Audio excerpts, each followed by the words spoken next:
En la segunda mitad del siglo III a.C., el Mediterráneo occidental era el campo de batalla entre dos potencias, Cartago y Roma. Ambas habían cooperado para enfrentarse al reino de Épiro, pero una vez derrotado este, los intereses de ambas repúblicas chocaron en el sur de Italia y en la Magna Grecia, la actual isla de Sicilia.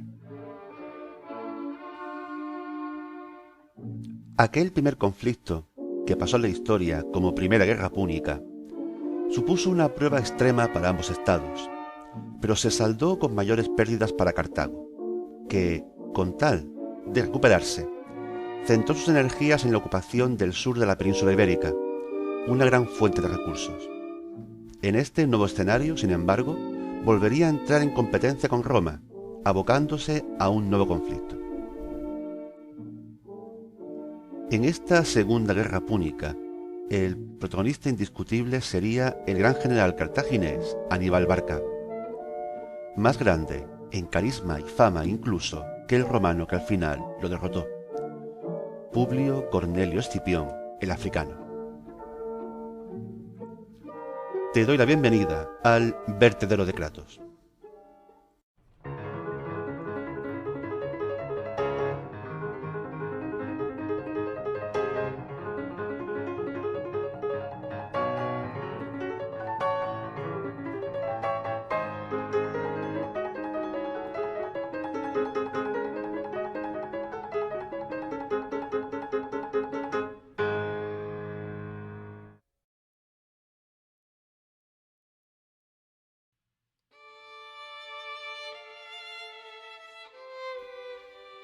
Aníbal nació sobre el 247 a.C. dentro de la ilustre familia de los Bárcidas, parte de la aristocracia cartaginesa. Era hijo de Amílcar Barca, destacado líder militar durante la Primera Guerra Púnica, que se encargó de inculcar en sus hijos varones, Aníbal, Asdrúbal y Magón, un feroz odio contra Roma, sabedor con gran lucidez de que la pugna entre ambas repúblicas solo acabaría con la total destrucción de una de ellas. Con solo 26 años de edad, Aníbal obtuvo el mando de las fuerzas cartaginesas en Iberia, sucediendo a su padre y a su cuñado, Asdrúbal el Bello. Estos se habían dedicado a consolidar el dominio cartaginés al sur del Ebro, respetando el acuerdo adquirido con Roma, que fijaba el río como frontera entre las respectivas zonas de influencia. Pero los tratados se hacen para romperlos, sobre todo entre adversarios que abrigan el deseo de matarse mutuamente. Roma se coaligó con la ciudad de Sagunto, que estaba dentro de la zona de control cartaginés, y Aníbal aprovechó esta violación del tratado para lanzarse al ataque, cosa que ya planeaba hacer. Asedió Sagunto durante 8 meses, hasta que la ciudad cayó, y tuvo el gesto de mandar el botín a Cartago, con lo cual disipó cualquier reserva que su gobierno pudiera tener a la hora de entrar de nuevo en guerra con los romanos. Las fuentes describen a Aníbal como una criatura nacida para mandar hombres y forzarlos a hacer su voluntad hasta límites extremos. Los veteranos que habían conocido a Amílcar tenían la sensación de que el viejo general había vuelto de entre los muertos, joven de nuevo. Sea como fuere, Aníbal ha pasado a la historia como uno de los mayores genios militares que jamás hayan existido. La audacia y el genio de Aníbal iban más allá de la táctica en el campo de batalla. No iba a quedarse esperando en Iberia a que Roma le atacase. Puso en la mesa una idea que ya había esbozado su difunto cuñado Asdrúbal: invadir la misma Italia. Pero los romanos ya habían conquistado preventivamente la zona sur de la Galia y se habían hecho fuertes allí. Aníbal daría un rodeo al norte, pasando por los territorios de tribus galas libres, y atravesaría los Alpes para irrumpir a través del Valle del Po. La invasión de Italia era solo posible por tierra, porque el poder naval de Cartago era cosa del pasado. Roma era dueña del mar, a aquellas alturas del siglo. Además, la intención de Aníbal era, tomar para su causa, ya fuera de grado o por la fuerza, a los pueblos itálicos que Roma había sometido a lo largo de los 2 siglos anteriores, para desmembrarla poco a poco. Los romanos, desde luego, no esperaban aquella jugada. En teoría era genial, pero llevarla a la práctica era otra cosa. Con una fuerza de cerca de 40.000 infantes, 8.000 jinetes y 40 elefantes, se lanzó al terrible viaje. En los Pirineos tuvo que dejar marchar a un contingente de íberos que no estaban dispuestos a alejarse tanto de su tierra. Evitó las fuerzas romanas del sur de la Galia, pero su trato con los galos fue desigual. En ocasiones no le dieron problemas, pero en otras hubo incluso escaramuzas con alguna tribu que tomaba a mal ver tanto extranjero pasando por su territorio.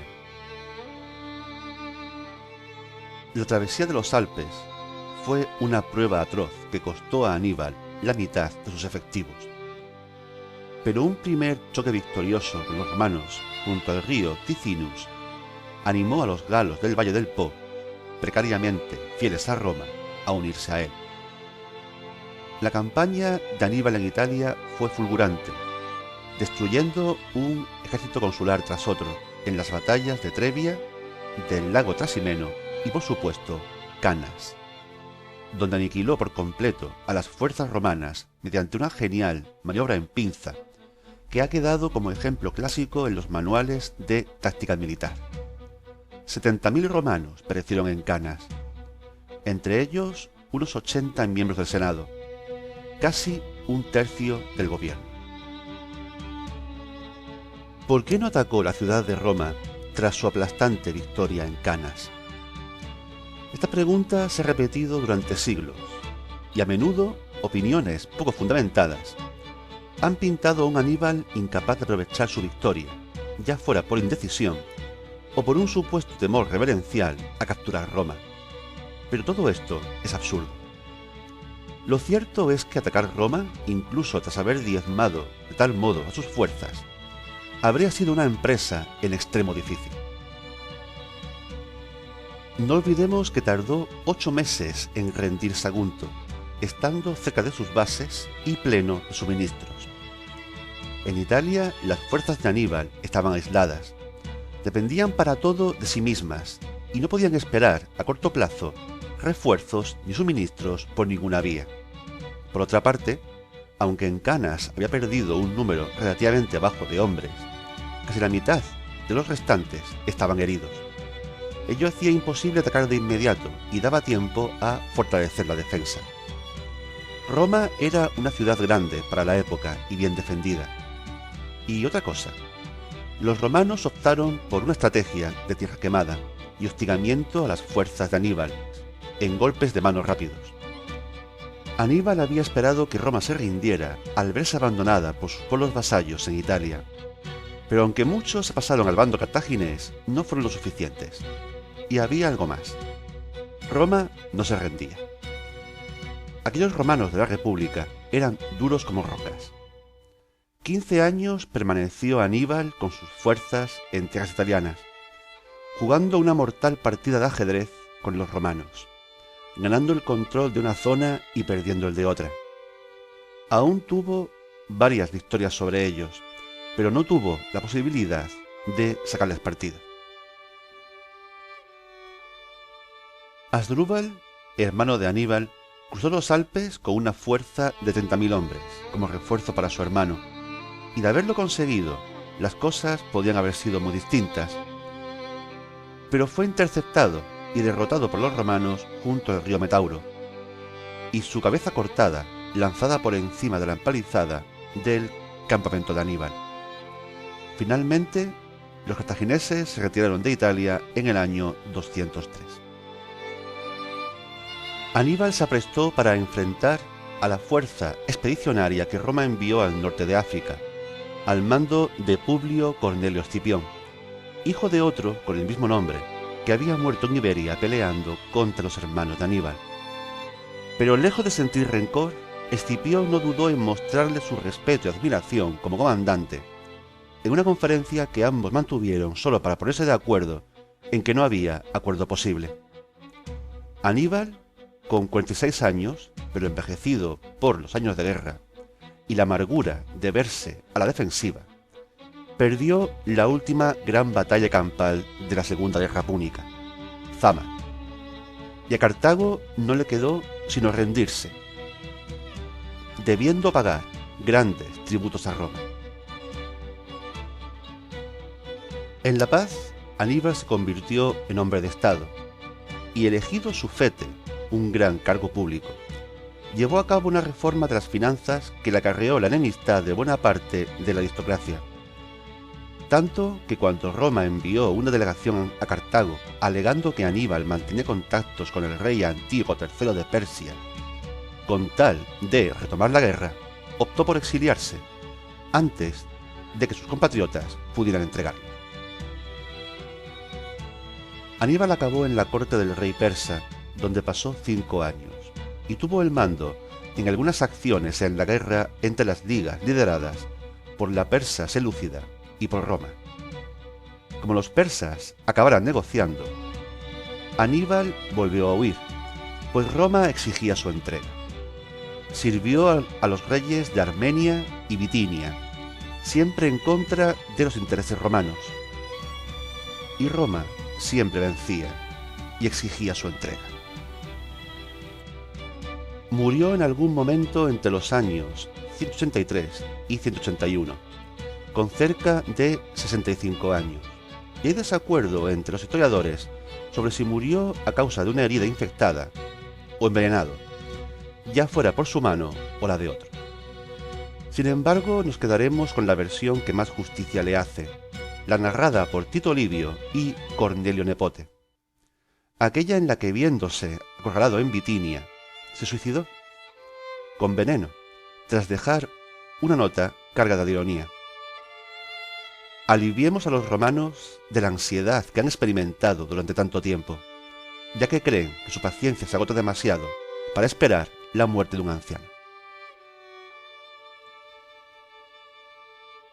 Los romanos persiguieron a Aníbal con saña.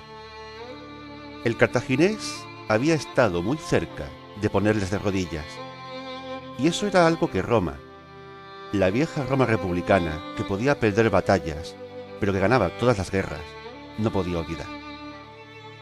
Cartago no sobrevivió mucho más.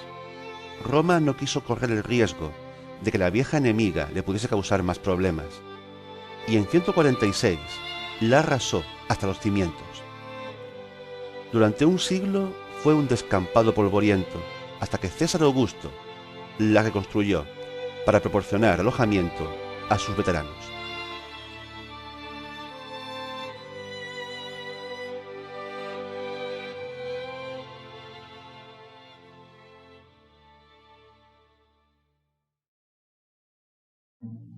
Aníbal no fue una piedra más en el camino de Roma para convertirse en dueña y señora de un imperio que acabaría abarcando desde el norte de las Islas Británicas hasta el Oriente Medio. Fue una piedra que casi le hizo caer fatalmente y poner fin a una de las expansiones más tremendas de la antigüedad. Era un soldado educado por soldados en el odio hacia el enemigo de la propia patria. Una patria por lo demás tan imperialista e implacable como la misma Roma. Poseía valor y energías fuera de lo común para ser lo que fue. Dudo mucho que hubiera podido ser otra cosa. Era su tiempo, sus circunstancias, su familia. Era un bárcida, y los bárcidas eran enemigos a muerte de Roma. Eso era todo. Si te gustó este vídeo, dale al like, suscríbete al canal, activa la campanita para no perderte ni un estreno, pero comenta, sobre todo comenta. Sigamos hablando de historia. Cuídate.